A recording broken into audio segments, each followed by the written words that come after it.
जब भी हमारा कोई दांत टूट जाता है तो हम परेशान हो जाते हैं। अब मेरे दांत का क्या बनेगा, ये बच भी पाएगा कि नहीं। अगर बाय चांस हमारा दांत नहीं बच पाया तो हमें आर्टिफिशियल टीथ लगवाना पड़ता है और पता नहीं ये हमें सूट करेगा भी नहीं। ऐसे बहुत सारे क्वेश्चंस माइंड में घूमते रहते हैं। तो हेलो फ्रेंड्स, मैं हूं डॉक्टर खुशबू और मैं पिछले 12 साल से प्रैक्टिस कर रही हूं। आज इस वीडियो में मैं आपको बताऊंगी कि हमारा दांत कब टूटता है, उसमें कब क्रैक या फ्रैक्चर आता है, क्या क्या कारण होते हैं जब फ्रैक्चर हो जाता है। जब फ्रैक्चर हो जाता है तो हमें डॉक्टर के पास कब विजिट करना चाहिए और उसका क्या प्राइमरी ट्रीटमेंट लेना चाहिए। आगे मैं बताऊंगी कि फ्रैक्चर किस किस लेवल पे होता है, उसके क्या ग्रेड्स होते हैं और उसका क्या ट्रीटमेंट होता है।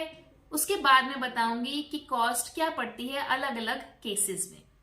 तो पहले समझिए कि फ्रैक्चर क्यों होता है, दांत कब टूटता है। जब हम कभी गिर जाते हैं, कोई एक्सीडेंट हो जाता है या फिर कोई ट्रॉमा लगता है, कोई स्पोर्ट्स इंजरी हो जाती है या फिर हमने कोई बॉटल ओपन कर ली अपने दांतों से, तो ये सब फ्रैक्चर कर देते हैं जिनकी वजह से दांतों में क्रैक्स आ जाते हैं, वो टूट जाते हैं। कोई भी दांत टूट सकता है, सामने वाला भी और पीछे वाली जाड़ें भी। तो अगर हमारा एक्सीडेंट हुआ तो सबसे पहले हमें क्या करना चाहिए डेंटिस्ट के पास जाने से पहले। सबसे पहले हमें ब्लीडिंग को रोकना है। पहले हमें साफ पानी से कुल्ली करनी है, 2-3 बारी साफ पानी से कुल्ली करिए। उसके बाद कोई कॉटन लेके, थोड़ी सी कॉटन लेके उसको दबा लीजिए ताकि आपकी ब्लीडिंग रुक जाए।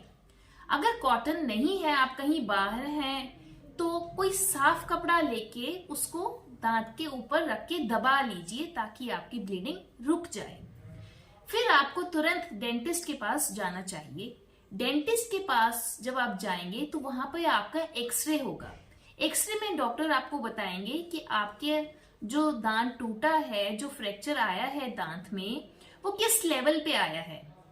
तो आगे फ्रैक्चर्स को समझने के लिए पहले समझिए कि दांत के अंदर होता क्या है, दांत कैसे बना होता है। जैसे कि आप पिक्चर में देख रहे हैं, दांत के अंदर 3 लेयर होती हैं। जो सबसे पहली लेयर होती है ऊपर वाली, उसको इनामल बोलते हैं। ये सबसे सख्त लेयर है। हड्डी के बाद जो कोई शरीर में सख्त चीज है वो यही है, बाहरी परत, जिसको इनामल बोलते हैं। फिर उसके बाद आती है हमारी डेंटिन। इसके अंदर कोई भी दांत के अंदर सेंसेशन, ठंडे गर्म की, मीठे की फील होती है तो इसी की वजह से होती है। ये थोड़ी सॉफ्ट लेयर होती है हमारी इनामल से, ऊपर वाली लेयर से। जो हमारी 3rd लेयर है उसको बोलते हैं पल्प। पल्प जिसके अंदर हमारी सारी नाड़ियां होती हैं, जिसके अंदर ब्लड वेसल्स और नर्व्स, हम कहते हैं नाड़ियां, वो होती हैं।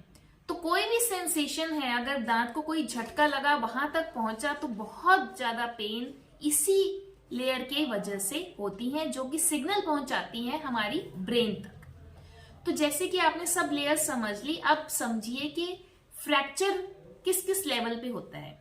अगर तो आपका फ्रैक्चर सिर्फ बाहरी लेयर पे है, जैसे कि आप पिक्चर में देख रहे हैं कि सिर्फ आगे की लेयर पे थोड़ा थोड़ा फ्रैक्चर आया है और एक्सरे में भी कुछ क्लियर नहीं दिख रहा कि सामने ही लेयर पे थोड़ा थोड़ा आया है, तो ये सेल्फ मिनरलाइजेशन से ठीक हो जाता है, अपने आप ठीक हो जाता है। इसमें आपको ट्रीटमेंट लेने की कोई जरूरत नहीं है। फिर अगर आपने देखा कि उसके इनामल के अंदर ही, बाहरी परत के ऊपर ही थोड़ा सा फ्रैक्चर आया है, वो एक्सरे में भी क्लियर दिख रहा है, तो इसके लिए आप कॉम्पोजिट फिलिंग करवा सकते हैं, जिसको लेजर फिलिंग भी बोलते हैं। इसकी आपकी कॉस्ट लगभग 500 से 2000 आ सकती है, अलग अलग लोकेशंस के हिसाब से। नेक्स्ट फ्रैक्चर अगर होता है, उसके अंदर डेंटिन भी आ जाती है, इनेमल के साथ साथ डेंटिन भी उसके ऊपर इफेक्ट कर गई है, जैसे आप देख रहे हैं, तो इसके लिए आप 3 ऑप्शन ले सकते हैं ट्रीटमेंट के। पहली तो है कॉम्पोजिट फिलिंग, जो मैंने बताई, लेजर फिलिंग। दूसरी विनियर्स होता है। विनियर्स एक स्पेशल कैप होती है जो सिर्फ सामने के सरफेस को कवर करती है। 3rd ऑप्शन में हमारी फुल कैप्स आती हैं। कैप्स अलग अलग तरह की होती हैं, वो आप करवा सकती हैं। तो इसकी ट्रीटमेंट का कॉस्ट लगभग 500 से लेके 5000 तक आ सकता है। तीसरा, हमारा अगर फ्रैक्चर होता है, पल्प तक चला जाए तो समस्या गहरी हो गई है। अब इसके लिए अब आपको रूट कनाल ट्रीटमेंट, जिसको डेड करना भी बोलते हैं, करवा सकते हैं। इसके अंदर अच्छे से दांत को साफ करके हम भर देते हैं जड़ तक। उसके बाद इसके ऊपर कैप लगा देते हैं। अगर तो स्ट्रक्चर सफिशिएंट है, पूरा है, तो कैप हो जाती है। और अगर सफिशिएंट स्ट्रक्चर नहीं है तो पहले इसके अंदर पोस्ट एंड कोर करते हैं आरसीटी के बाद। पोस्ट एंड कोर क्या होता है कि दांत के अंदर एक पिन डाल देते हैं और ऊपर से फिर दांत का ढांचा बना देते हैं। फिर उसके बाद कैप होती है। अब इसकी कॉस्ट क्या पड़ेगी? पहले तो आपको इसकी आरसीटी की कॉस्ट लगेगी 2000 से 5000। फिर उसके बाद अगर पिन डली है उसका 500 से 1000 खर्चा आएगा। और फिर उसके बाद कैपिंग का अलग खर्चा है। कैप अलग अलग तरह की होती है जो कि 2000 से लेके 7000 तक इसमें आपको लग सकता है खर्चा। अब तो था ये मैंने बताया कि अगर आपका फ्रैक्चर या क्रैक सिर्फ दांत के ऊपरी हिस्से पे आया है।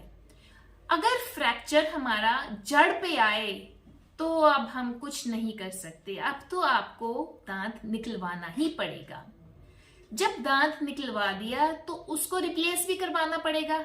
उसके लिए हम कैप कर सकते हैं, ब्रिज लगा सकते हैं वहां पे आगे पीछे के दांतों का सपोर्ट लेके।